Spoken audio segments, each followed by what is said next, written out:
کچھ ایسی اذیتیں ہوتی ہیں جو اذیت ناک ہوتی ہیں، لیکن اگر غلامی میں آ جائے نا آپ تو وہ اذیت ناک نہیں ہوتی، اس چبھن میں مزہ آنے لگتا ہے۔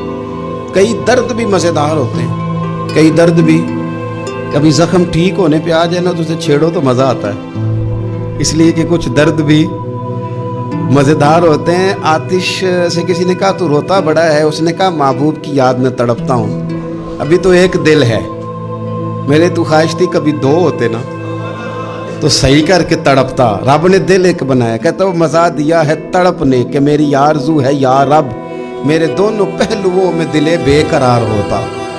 درد میں بھی مزہ ہے، پر شرط یہ ہے کہ لوگ درد میں بھی جینا سیکھیں۔ ہم نہ آرام میں جینا چاہتے ہیں، پنکھے کے نیچے جینا چاہتے ہیں۔ کاش کہ ہمیں صحرا میں بھی نیند کا مزہ لینے کا طریقہ آئے، پھر زندگی کے سارے راستے آسان ہیں، پھر اقرار بھی مشکل نہیں۔ لیکن چونکہ حوصلہ نہیں، صبر نہیں، وہ والا قرار نہیں جو ایک مسلمان سے رب رسول کا مطالبہ ہے۔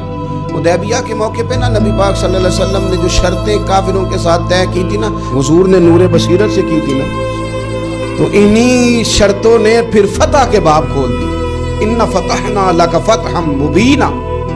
ایک شرط یہ تھی اگر کوئی مسلمان مدینے سے مکے آئے گا تو مکے والے واپس نہیں کریں گے، رکھ لیں گے۔ پھر غور کریں، کوئی مسلمان اگر مدینے سے مکے آئے گا تو مکے والے واپس نہیں کریں گے، اور اگر کوئی بندہ مسلمان اپنے آقا کی مرضی کے بغیر مسلمان ہو جائے اور وہاں سے وہ مدینے آئے گا تو حضور پناہ نہیں دیں گے۔ تو میرے بھائی، محبوب کی طرف سے آنے والا نہ صرف سوکھ ہی نہیں قبول کرنا چاہیے، دکھ بھی قبول کرنا چاہیے، دکھ بھی قبول کرنا چاہیے۔ ہمارا یہ مسئلہ ہے کہ ہم نہ میٹھی میٹھی کے قائل ہیں، کڑوی کڑوی کے قائل نہیں۔ اگر وہ کبھی دکھ دے نا تو محبوب کا دکھ بھی سکھ سمجھ کے قبول کرو۔ ہاں اس کی طرف سے کانٹا ہے کبھی تو اسے پھول سمجھ کے قبول کرو، وہ چبھے گا نہیں، انشاءاللہ مزہ ہی دے گا، وہ قبول تو کرو نا۔ تو اب حضرت ابو بصیر رضی اللہ تعالیٰ عنہ ایک صحابی تھے، ایک تو حضرت ابو جندل رضی اللہ تعالیٰ عنہ تھے نا، تو وہ تو حدیبیہ میں آ گئے، حضور مجھے لے جائیں، تو نبی پاک نے فرمایا میں نے وعدہ کر لیا ہے، ان کو بھی حضور نے واپس بھیج دیا۔ اور یہ بیچارے نا اپنے آقا کی جیل توڑ کے مکے سے بھاگ کے مدینے آئے۔ یا رسول اللہ مجھے قبول کر لے، میں بھاگ آیا ہوں، وہ بڑا ظلم کرتے ہیں، مارتے ہیں، تکلیف دیتے ہیں۔ وہ آئے تو ادھر سے نا اس کے مالک نے ایک دو بندے بھی بھیج دیے رکا دے کے کہ یا رسول اللہ آپ کا تو وعدہ تھا کہ آپ بندہ رکھیں گے نہیں۔ یہ آئے اور رکا بھی آ گیا۔ اب ذرا منظر کو سمجھیں۔ ہمارا تو یہ مسئلہ ہے کہ کہتے ہیں کہ میری 99 باتیں مانی ہیں، ایک نہیں مانی، لہذا میرا تعلق ہی کوئی نہیں۔ لیکن یہاں کیا کیفیت ہے؟ بندہ رو رہا ہے، تڑپ رہا ہے، حضور میں مار سے بچتا ہوا آیا ہوں، جیل توڑ کے آیا ہوں، مجھے قبول کر لیں۔ ادھر رکا آ گیا کہ آپ کا وعدہ تھا رکھیں گے نہیں۔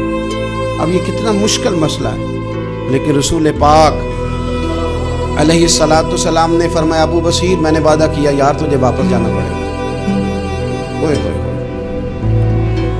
لوگ تو کہتے ہیں نا کہ وہ پیر صاحب نے کہا تھا تو میرا کام نہیں ہوا، لہذا میری بیعت ہی گئی، چھٹی ہو گئی، ماحول ہی بڑا عجیب ہے۔ حضور نے فرمایا واپس جا، لیکن جے کر یار دے نام دا ملے مینا، پھر انہوں چولی پا لئیے مینے نو پنجے سٹیے نا۔ جے کر یار دے نام دا، سامنے والے نے تانا سمجھ کے دیا تھا پر یار کے نام کا تھا نا، اس نے کہا لا صحیح سونے کے نام کا ہے نا، تانا ہوا تو کیا ہوا۔ جے کر یار دے نام دا ملے مینا، انہوں چولی پا لئیے پنجے سٹیے نا، جے کر یار دے نام دی ملے سولی، پھر جھوٹا جھوٹ لئیے تے پیچھے ہٹیے نا، جھوٹا جھوٹ لئیے۔ اب لکھنے والے کا بھی اپنا انداز ہے نا، کہتے ہیں یہ بھی میرے لیے جھولا ہی ہے، یہ بھی آرام کی جگہ ہی ہے، جھوٹا جھوٹ لئیے تے پیچھے ہٹیے نا۔ حضرت ابو بصیر رضی اللہ تعالیٰ عنہ سے حضور نے فرمایا واپس جانا ہے، کہ سونے ٹھیک ہے، کوئی شکوہ نہیں، کوئی گلہ نہیں، یہ بھی میرے محبوب کا حکم ہی ہے۔ اور کیا بات ہے، میرے نبی وعدوں کے پکے ہیں، کیا بات ہے، حضور نے جو کہا کر کے دکھایا۔ کہتے ہیں میں واپس جا رہا تھا، ایک دو بندے ساتھ تھے، جب مدینے کی حد گزر گئی نا، حضور نے تو کہا تھا نا مدینے میں پناہ نہیں دینی، تو میں نے اس سے کہا یار تلوار بڑی سونی ہے، ذرا دکھانا۔ اس نے دکھائی تو ایک کی میں نے گردن کاٹ دی، دوسرا ویسے ہی بھاگ گیا، اور بھاگ کے حضور کے پاس آیا جی اس نے تو مار دیا ہے۔ تو سرکار فرمانے لگے میں نے تو وعدہ پورا کیا تھا نا، تم سے نہیں سنبھالا گیا تو معاملہ تمہارا ہے۔ اب حضرت ابو بصیر رضی اللہ تعالیٰ نے واپس آئے، عرض کی حضور اب میرے لیے کیا حکم ہے؟ حضور نے فرمایا میاں حکم وہی ہے، مدینے میں ہم نہیں رکھ سکتے تم۔ مدینے میں صحابہ تھے نا، حضور کی باتوں سے خوشبو لیتے تھے، مدینے میں نہیں رکھ سکتے۔ حضرت ابو بصیر کہتے ہیں میں مدینے کی سرحد سے نکل گیا، اس جگہ چلا گیا جو نہ مکے کی ریاست میں تھا نہ مدینے کی، ایک مقام ایس تھا جہاں میٹھے پانی کے کنویں تھے، وہاں رہنے لگا۔ حضرت ابو جندل کو پتہ چلا کہ ایک نیا ٹھکانہ بن گیا، وہ بھی جیل توڑ کے آ گئے، 70 بندے آ گئے، وہاں سے قافلے گزرتے تھے کافروں کے، یہ بھی مسلمانوں کو تنگ کرتے تھے، اگر مکے سے کوئی قافلہ گزرتا تھا تو ہم نے بھی ان کو پکڑا، کافر کا مال مال غنیمت اسباب بن گیا۔ اور وہ جب قافلہ لے کے آتے تھے تو ڈرے ہوتے تھے، اور ان کو تو ستایا تھا نا، کہتے ہمیں ستایا بڑا تھا، ہم تو انقلابی بن گئے تھے، ہم تو رکھ لیتے نا، بڑی منت کرتے، بڑی جان مشکل سے چھڑاتے۔ 70 بندے ہو گئے، پھر 300 ہو گئے۔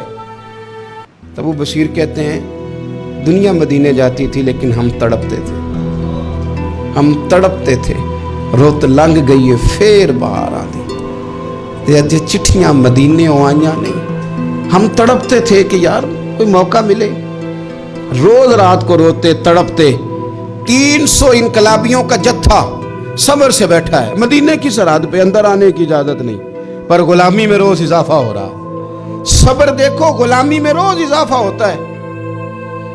تنگ آ گئے کافر، پہلے بڑی ڈینگیں مارتے تھے کہ دیکھو ہم نے کیسی شرط منوائی ہے، کیسی شرط منوائی ہے کہ ان کا بندہ آئے گا تو ہم واپس نہیں کریں گے، ہمارا جائے گا تو انہیں کرنا پڑے گا۔ پھر اتنے تنگ آئے کہ خود آگے کہنے لگے حضور مہربانی کریں یہ شرط تو ختم کریں، اور ان 300 کو تو مدینے بلائیں، مہربانی فرمائیں۔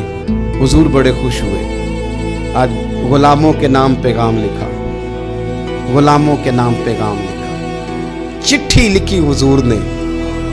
چٹھی کس چیز کی لکھی؟ آ جاؤ یار مدینے آ جاؤ، چٹھی آئی مدینے آنے کے لیے۔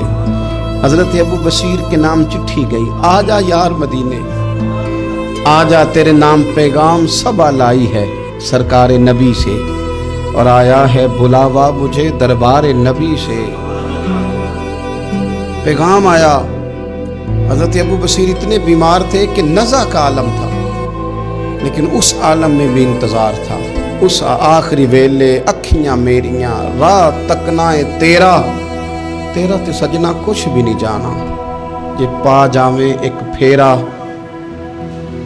تے سر میرے تے آن کھلوویں تے پھر پردہ رہ جائی میرا، سوکھا نکلے صاحب ظہوری یہ ویخ لوے مکھ تیرا۔ حضرت ابو بصیر کو نا وہ رکا گیا، حضور کی چٹھی گئی تو یوں چٹھی پڑھی، حضور نے فرمایا آ جانا، رستہ کھل گیا ہے، تو آ جا، کھل گیا رستہ، دعا فرماؤ مدینے کے رستے کھل جائیں، کرو نا یار دعا مدینے کے رستے کھل جائیں۔ کچھ ایسے ہیں جنہوں نے سارے دکھ سنانے ہی مدینے جا کے ہوتے، کچھ لوگ ایسے ہیں جن کے دل اور کلیجے پھٹنے کو آ گئے، دعا کرو رستے کھل جائیں۔ حضور نے فرمایا آ جا، تیرا راہ کھل گیا۔ حضرت ابو جندل کہتے ہیں میں سرانے کھڑا تھا، حضرت ابو بصیر کے خط پڑھا، مسکرائے، اشارے سے کہنے لگے کہ دیکھ میرے نبی کا خط ہے، حضور کی چٹھی میرے نام آئی ہے، پڑھنا۔ تو میں نے بھی پڑھی، پہلے روئے پھر کلمہ پڑھا، پھر میرا ہاتھ تھاما، روح ہی پرواز کر گئی ہمیشہ کے لیے، ہمیشہ کے لیے۔ وہ ظاہری جسم کے ساتھ تو مدینے نہ پہنچے، پر قبر میں گئے تو مدینے والے کی زیارت نصیب ہو، قبر میں حضور کی زیارت نصیب ہو گئی۔ قبر حضرت ابو جندل کہتا ہے میں نے جنازہ پڑھا، اور اسی مقام پہ جہاں انہوں نے انتظار کیا تھا نا، وہ مقام میں انتظار ان کا مزار بنا، مزار کے ساتھ مسجد بنی، مسجد کا نام مسجد ابو بصیر رکھا گیا۔ انہوں نے اس انتظار میں جان دے دی، پر صبر کیا، شکوہ نہیں کیا۔